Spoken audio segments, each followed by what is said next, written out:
So we just watched how Order of the Dragon versus Japanese shouldn't be played. One and all, welcome back to the Age of Empires for action. Let's see how it's meant to be played here. Battletune in the yellow on the Dragons, going up against Mayan Sanity's Anatan on the Japanese. Live from the ladder, and an important game as well, because I'm pretty sure if Anatan wins this one, he will get first on the ladder. Oh no, dude, he's slipping a little bit. But this is kind of important, actually, because, you know, BC's going to be on soon. He might be on AoE4, and if he is, he could actually snatch away second place from Anatan. Dimu isn't a threat to him, but for those that don't know what I'm talking about right now, on the leaderboard, there is a race between Louis and Anatan to see who can get the top spot. Both of them are sitting around 2,300 elo. Battletune isn't doing too bad for himself, but he's below this. Battletune is sitting at just 2,100 elo, so it would be nice for him because he'd be able to surpass Dimu. But Anatan is the guy who is vying. He's promised. He's staked his claim that he will have #1 this season. Loving the Order of the Dragon only stream. So this wasn't by design. It's simply by self-torture at this stage. Ooh, but because we're live, maybe we could... I could probably set a prediction for you guys, actually. I don't think this one's too deep in yet.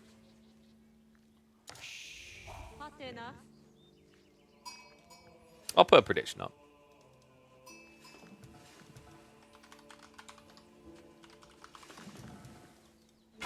There we go. Yeah, so interesting matchup though, right? Like, Order of the Dragon, at the moment, we've started to see players moving back towards these feudal aggressive builds, and Japanese did just get buffed in feudal. So in theory, they can play the Age more efficiently than they used to. Curious to see if he's going to. Like, it's... Okay, I'm going to say someone weird, but Yumi, even against the Order of the Dragon Gilded Men-at-Arms, is kind of an intriguing form. The Men-at-Arms will not die quick. They will take forever. But you will have the movement speed to ensure you never get grazed by them. Find a little bit of gold gathering there. Anatan gets the final 2 coins. And we should be seeing the Kura Storehouse. What? Yes. Okay, so no cap. I legit was just about to say, in theory, Coca Township is cool here. And here's why. Order of the Dragon's least built unit is archers. They build spearmen, they build men-at-arms, they build horsemen. These are all things that the shinobi can deal with. And by the way, guys, shinobi got buffed recently. They produce quicker now. I believe it's every 20 seconds. And they only cost 50-50. They used to cost 60-60. So a healthy discount compared to where they used to be. I've seen some very interesting shinobi-only builds that genuinely look like they could go the mile.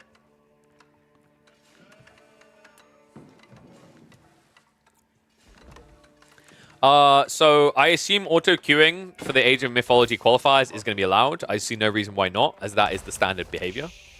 I genuinely have no problem with like the villager auto-queue.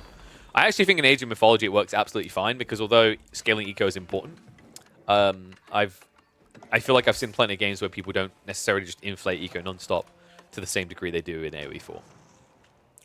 This is unhinged, guys. We've got Minework versus Coca Township. Both players playing insanely aggressive. Let's hit the 2x speed as we scale the first few units here.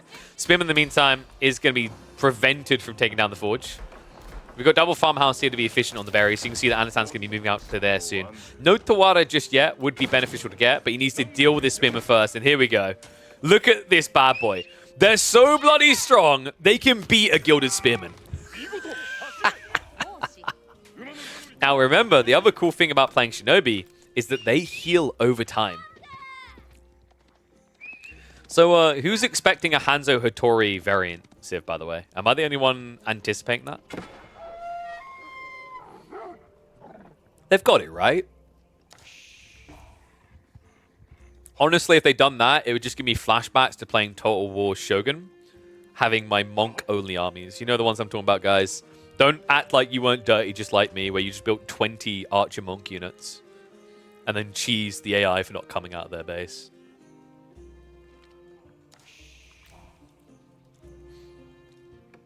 So mine were coming in. And there's the Men-at-Arms. So the question now is, what wins? Shinobi or Men-at-Arms? Considering you get almost 2.5 Shinobi for every 1 Gilded Men-at-Arms, my instincts say Shinobi should win that, right? I feel like Shinobi should win that. He has got the gold gathering coming in to start scaling them. I wonder, though. I don't think Anatan's going to play the Age. If he scouts this mine work, I think he's just going to use this to bait aggro elsewhere and then tech. He's got a third Shinobi now getting added in. Okay, no, Anatan is going for it. He needs to see this archery range, though, and there we go. This detail is really important. At this stage, Anatan needs to consider stables, and boom. Already on the way. So this is smart, because these horsemen will be able to just fixate upon these archers, right? Like, when you play men-at-arms gilded archers, they're very slow. It's an incredibly immobile comp. Meanwhile, everything that Japan's doing is speed, right? Like, I think someone in the office of World's Edge watches too much anime and has just imagined that Japan is fast because they've been watching Naruto runs their whole life. Just think about it for a second. Like, every viable strategy that Japanese do right now is speed. We occasionally see samurai games, but most of the time it's shinobi, it's cav, right? Samurai normally, not usually horsemen, onimusha. Everything Japan does well comes down to speed. Everything Order of the Dragon does well comes down to a more static approach, I feel like. They're not fast civ, right? And you can see that by the 1.12 movement speed. Hey, you guys want to see a magic trick? I'm going to make this gilded men-at-arms disappear. He's actually dying absurdly fast. You want to know why I use a knife? Just gonna put a smile on Baltun's face. Oh my god. This feels so wasteful. To build a men-at-arms and just lose him like this. And the horseman's still nearby, so if you send the gilded archer in now, that can just get sniped. There you go. Targets onto him straight away. There's 2 extra gilded archers, so that should be enough to convince Anatan to walk away. But you can see what Anno was doing. I love this. He wasn't overcommitting to the Age. He was seeing what his opponent was doing. And now he can make a choice, right? He can either add in his... Oh my god. What?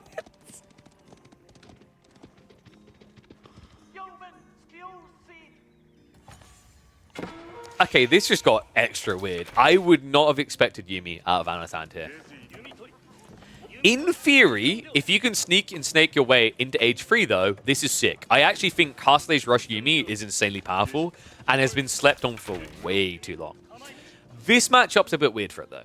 And the reason it's weird is should Baltun sense and read the play, and tech as well, he has this tech right here. Scale armor that gives +3 ranged armor. It completely breaks a Yumi Castle Age Rush build. So I think Anatan has to play a long Age here. What's kind of intriguing, actually, is... I've noticed this as well with Gilded Archers. They're a bit weird. So, for anyone who's like played a lot of AoE 4 by now, they may have noticed that there's more than one reason why you stutter step with archer units. Stutter stepping with archers isn't just about kiting and staying out of range or chasing. It's also that across longer periods of time, players began to notice that if you stutter step with archers, if you have the right timing, you actually attack quicker, slightly quicker than the attack speed. Because there's a wind-up, wind-down part to the animation, right? That's where Gilded Archers are weird. Every time I've seen them, it feels like you lose attack speed when you move and shoot. Because one attack speed is too low to find that like buffer zone from start stepping. Meanwhile, Yumi will benefit from that start step. So Anatan's idea isn't actually terrible here. Like, in theory, this works very well. And the cool thing is, although Gilded Archers have slightly more range, you have the movement speed to gap close and continue to chase. 1.38 versus the 1.25.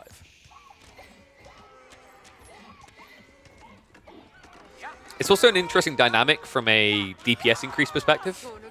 Because Yumi archers with the +1 damage, that is a 25% increase, right? And although Gilded Archers, they have higher base damage, so it's 6, and a +1 is a lower percentage, because their attack speed is quicker, they kind of benefit more from the +1 than, say, a longbow would. It's a very intriguing dynamic, actually. I don't think I've seen more of a purist approach of Gilded Archer versus Yumi. Anatan is, of course, going to muddy the water a little bit with Horsemen, but it's definitely going to be entertaining to watch how this one plays out. Right now, Baltun is a lot stronger. I don't think Anatan can attack him. He's trying, but, I mean, this Archer count should lose out. Shinobi can at least try to deal with the Spearman fast. Horsemen are going to move in. The Spearmen try to target onto this, but they go after the Uma Bannerman instead. Which, by the way, is not the ideal target. The Uma Bannerman will do less damage per strike than Horseman. Diving continues here. Archers in the choke point. Yumi able to stick on top of them, but this is what I was waiting for. Baltun, he's trying to start. Realistically, you just want to stand your ground. When you turn into starter step engagements, you kind of give a more favorable trade. If you're ever able to stand still as Baltun, you're going to do a lot better. Yeah, and Anatan, I think that was more just about harassing Eco, right? He got 2 worker kills out of that. He did lose a lot, but he removed the spearman from the equation, which is quite pricey for Baltun, who got idled on his food source, right? So right now, you're just seeing Balt adding more of these archers in, and nothing else. And Anatan, in a weirdly ego-chally way, is doing the same. Remember, he had an Uma Bannerman. That Uma Bannerman found some value, so now he has that natural transition into a different Bannerman type. So they did actually balance the Yumi a little bit differently recently. They gave them an extra 5 health in Feudal. I was quite blunt in my opinion on this. I don't think it changed anything. Because the issue with giving 5 extra health to a unit that's meant to be cannon fodder is like the rate at which it's being shot, it's still going to die with even 5 more health if you're like plus 10 units, right? So I don't think it changed the kill intervals at all. Which is why like Yumi still feels a little bit weird in Feudal. But right now, this is slapping. He still has the Bannerman aura there. 18 versus 8 there. Make it 7 at the end. And notice Anatan backs away. The reason he was threatening there is the Bannerman aura. It's 15% increase, which isn't drastic on a 5 base damage, but it's still a difference maker there. The other cool thing is Baltun thought he was being crafty, sniping out the Bannerman to begin with, which is fair. But the other awkward part is that the Bannerman is notably more tanky than a standard Yumi, right? So it actually took, I think it was 3 rounds of shots to take down that Bannerman. And while he was targeting that one unit, I think he lost like 2 Gilded Archers straight away. Yeah, kind of a weird trade, actually. And here's what I'm talking about the stats. Look at that. They have base armor, and they have 140 HP. Reminder, Yumi have 65 HP. Dude, this one guy might actually end up winning Anatan an entire game. I mean, in fairness, Baltun's count is higher this time, so in theory, let's do the maths on this. If he's got 14 archers at 7 damage apiece, -1 for the armor, -2 rather, so 5 damage. So to kill a Yumi Bannerman in 1 flurry, he would need 28 archers. He's nowhere near that. He can at least 2-shot it if they're all there, but mistakes like this are unacceptable if you want to reach that scale. Nice reach there, Anatan. Sees Baltun looking to flank raid. In the meantime, though, he's going to find the economy, and Anatan will have to shift away quickly. Now, keep in mind, he does have the level 2 wheelbarrow, so there is some disengagement there. But now at home, you're unguarded, and if there's something that the highest level players have become phenomenal at, it's racing against you. When you're in this position, there is 1 move to make and 1 move only. Strike back, get revenge. Kill villages, kill as many as you lost. Yeah, Baltun is already coming home because he realizes there's a bigger threat there. Anno is going to back up. Overall, I think that was an okay trade for Anatan. He killed a lot of army. He got, I think, 2 worker kills out of that in return for losing about 3. We have, however, got a little bit of a loop-de-loop out to the flank again here.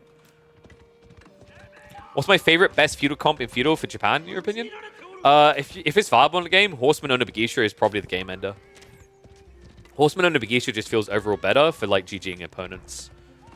It doesn't work every game, but like I remember a classic one was like Malians versus Japanese.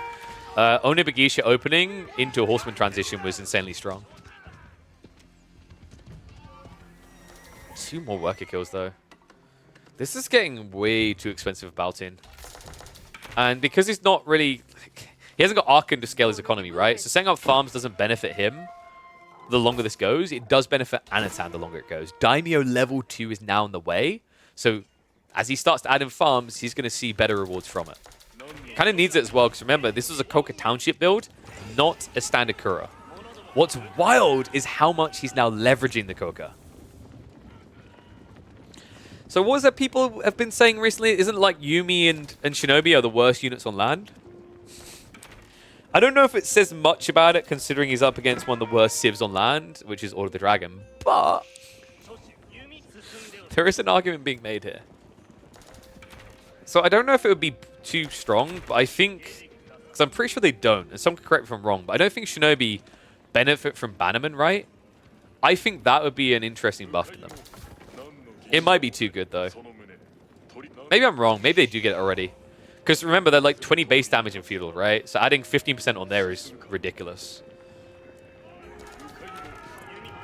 Yumi, the flash now. If he sends the men-at-arms in, they just insta-die. Oh, God. I think Baltin's dead. Notice that he ignores the men-at-arms. He's like, it's not even worth my time right now. He needs the Gilded Archers gone because then the Shinobi can just win. And he runs straight by! Baltin takes the bait.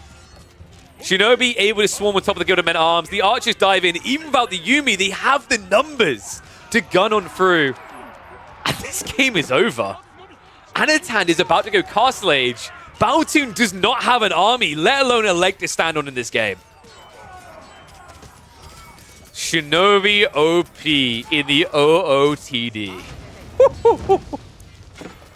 Oh, this build was cool. The intriguing part is like the way he started with Shinobi to block Baltin's Order of the Dragon Mindwork play, right? Because this is about gradual men-at-arms spam into Golden Cuirass. And then as soon as he realizes it's the only place that Baltin can go again, he returns to Shinobi to try and end the game. And this is the end game play incoming.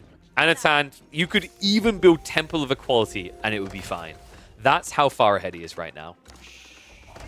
But Anatan says, I like reasonable wins. Floating Gate is going to be the choice.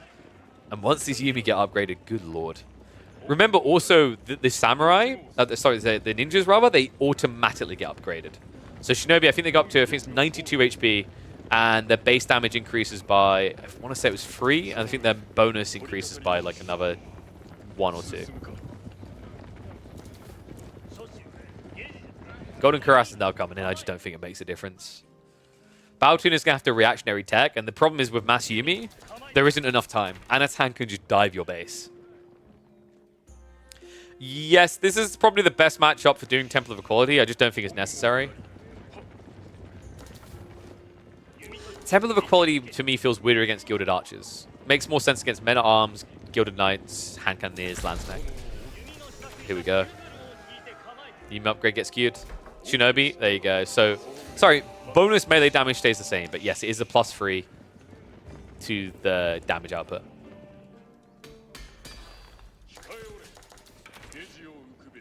Did he Yorishiro drop? No. Okay, so he's just going to naturally scale the Yumi into the upgrade, and now he's switching into Mount Samurai, which Baltin has literally got a grand total of 0 answers to right now.